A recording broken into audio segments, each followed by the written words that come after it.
dëgg la am nañu projet yu bëree bëri waaye nag projet bi yaakaar bi ci nit ñi am ba tax te njëlbéen ga li ñu leen wax ñu nangu ko jël seen suuf joxe ko ñeent fukki hectare ak lu topp toog lu ëpp ñeenti at ñu soxla na fay loolu musuma ko gis te nag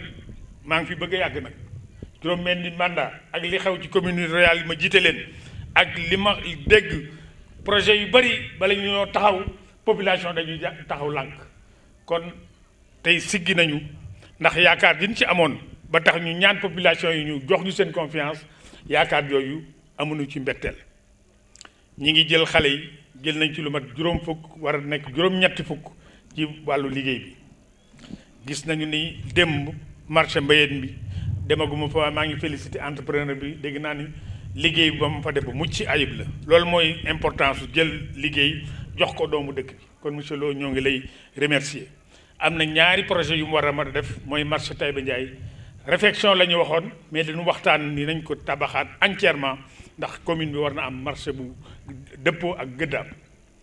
salle informatique bu lycée bi également ci projet bi ci la bokk at mu nekk ñu indi juróomi junni kaye juróomi junni bic dimbalee ko commune bi li muy def ci école bi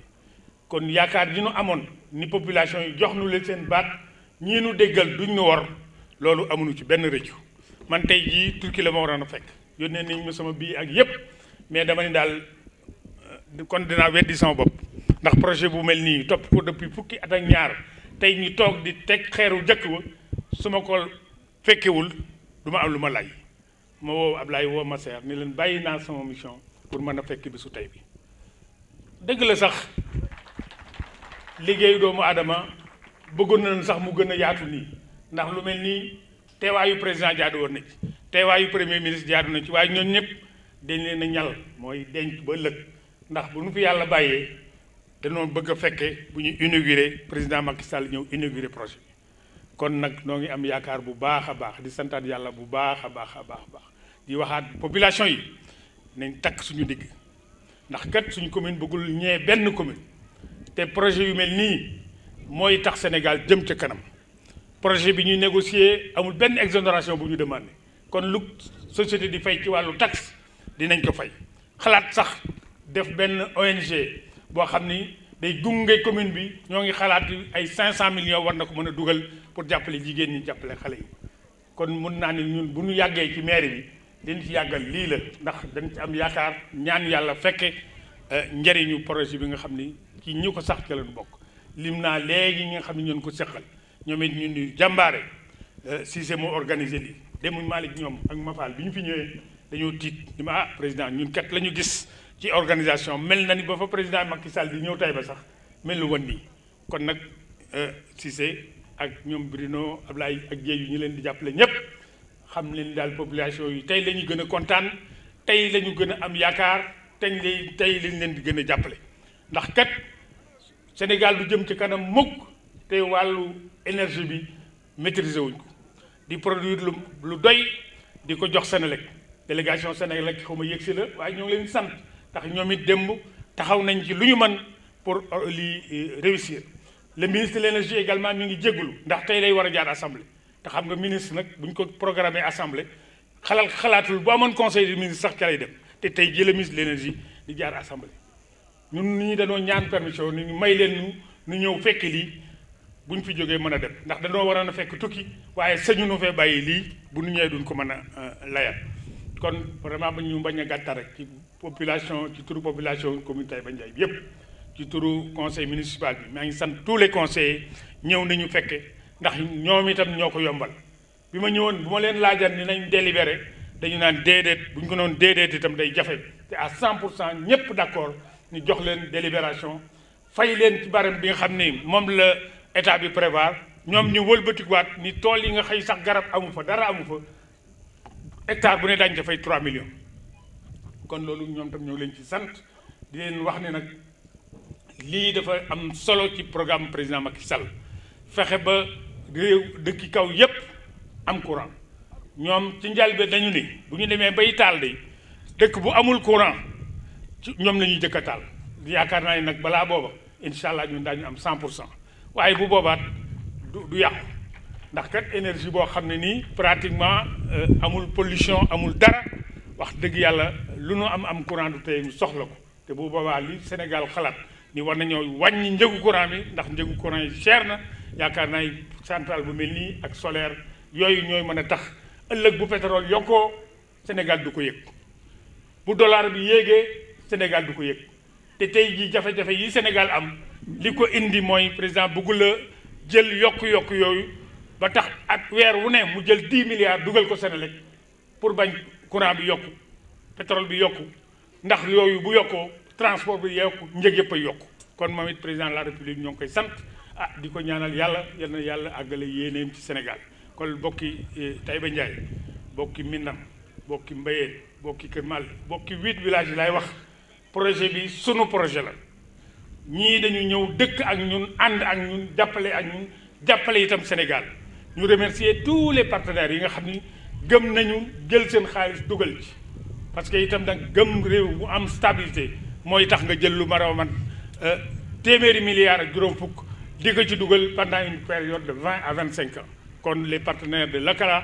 ñoo ngi leen di sant di leen gërëm di leen sant di leen gërëm di ñaanal yàlla di sant nag tous les imams yi fi teew tous les chefs de village tous les conseillers municipaux góor ñi jigéen ñi ak mag ñi di jégalu Malick Ndiaye ak comité d'organisation bi mu àndal ñoom it presque démb nelawuñu ndax information bi yéex na ñëw waaye teewul lu ñu mën def nañ ko pour population yi yëg ni ñoo ko moom ñëw teew ñoom itam ñoo ngi leen di gërëm di leen sant allahumma salli ala sayyidina muhammadi wa sallim yéen waa presse bi nag ñoo ngi leen di sant gis nañ ñu ngeen teewee ñoo ngi ñaan itam ngeen àggale suñu baat fa nga xam ne nii suñu baatu tey àggu fa di compter bu baax a baax ci l'administration du Sénégal pour que lii nga xam ne nii partenaires yi indi nañ ko mu nekk njëriñu Sénégal te it du doon commune Taïba rek tous les dëkk yi nga xam ne tey amuñu courant seen xel war naa dal ndax ñii bés ba ñu paree dëkk bu fi amul courant daañu la yóbbu courant ñoo ngi leen di gërëm di leen sant allahumma salli ala sayyidina Muhammad jërë ngeen. Chères autorités, chers invités et très chère population de Taïba et de ses environs. Alors, j'ai eu le privilège d'avoir déjà rencontré beaucoup d'entre vous. Et pour ceux que je n'ai pas encore eu la chance de voir ni de connaître, je suis Massayer Cissé, directeur général du parc éolien Taïba Ndiaye. Je pense que tout ce qui devait être dit l'a déjà été. Donc, je vais être bref dans mon intervention et parler vraiment de l'importance de ce jour. L'approvisionnement en énergie fiable a toujours été vital pour la croissance économique d'un pays. Utiliser des technologies propres comme le vent pour y parvenir est devenu une nécessité non seulement économique, mais aussi environnementale. Ce parc est né d'un rêve. Il y a plusieurs années, Jeannot et Bruno et Lai en ont rêvé. Aujourd'hui, nous sommes prêts à faire de ce rêve une réalité. Au cours des prochaines années, 46 éoliennes de Vestas seront installées sur ce site derrière vous, sur une superficie de plus de 40 hectares. Elles fourniront une énergie propre et bon marché pour améliorer la vie de millions de personnes au Sénégal. Taïba Ndiaye est en phase de devenir un monument célèbre dans le monde entier. Taïba sera connu comme le berceau de l'énergie éolienne en Afrique de l'Ouest. Et je pense que la population de Taïba Ndiaye doit remercier vivement Monsieur le maire, Monsieur Alelo. Je vous prie de l'applaudir parce que sans Monsieur Alelo, sans son effort désintéressé, je pense que si le Sénégal avait des gens comme lui, qui pensent à leur population, qui pensent à l'avenir, qui font marcher des projets dans leur commune, dans leur région, sans intérêt personnel, mais qui n'ont en vue que l'intérêt de la population générale, je pense que le Sénégal sera un pays développé très rapidement. Donc, s'il vous plaît, on applaudit très fort Monsieur le maire. Aussi, l'EKELA, comme l'a bien dit notre CEO, notre PDG, M. Chris Antonopoulos, est une société qui investit. mais qui investit dans une énergie propre à travers l'Afrique. Je pense que le Sénégal est un pays qui va donner l'exemple, qui sera pris en exemple par beaucoup d'autres pays dans la sous-région pour faire ce que, Inch'Allah, on fera sur ce site. Nous allons construire un centre d'excellence pour les énergies renouvelables, où des centaines de travailleurs vont se familiariser avec l'énergie éolienne lors de la construction de ce parc. Au cours des prochaines années, beaucoup d'autres travailleurs vont apprendre à utiliser ces technologies et aussi apprendre à la développer. Et on espère bien être à la source d'une inspiration pour le développement d'un centre technologique d'énergie renouvelable au Sénégal qui va rayonner au-delà de l'Afrique de l'Ouest. Les images de ces 46 turbines feront souvent le tour des médias dans le monde entier.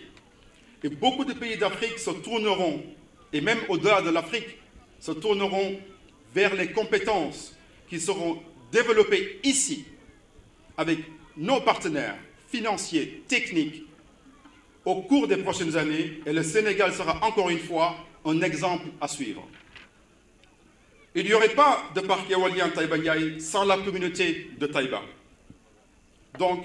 vous aussi, on vous remercie très vivement. Vous avez été nombreux à participer à la construction de ce projet, au développement de ce projet. Beaucoup d'entre vous ont autorisé l'accès à vos terres pour ce projet. On parle de dizaines et de dizaines d'hectares. Ce n'est pas chose facile. Donc, on vous remercie vivement. Notre partenariat et notre amitié va continuer à grandir au cours des années à venir. L'équipe du parc éolien Taïba Ndiaye et moi-même, vous sommes reconnaissants et vous pouvez compter sur nous pour aider à améliorer l'économie locale et le tissu social de Taïba Ndiaye et de ses environs. Surtout aussi, et là j'y tiens vivement, on tient à participer à la formation et à l'éducation de la jeunesse de cette région. Parce qu'il faut le dire, quand on construit un projet pour 20 ans, on ne le fait pas pour nous. Monsieur le maire ne le fait pas pour lui. Il le fait pour la génération à venir. Donc on tient à investir dans cette génération et à participer en tant soit peu à leur formation. Donc, chers invités, chères autorités, je pense que la journée a été très longue, il fait très chaud. On ne va pas essayer de parler un peu plus. On déclare lancer officiellement les travaux de lancement du premier parc éolien d'Afrique de l'Ouest, le parc éolien de Taïba Ndiaye. Je vous remercie tous. Merci.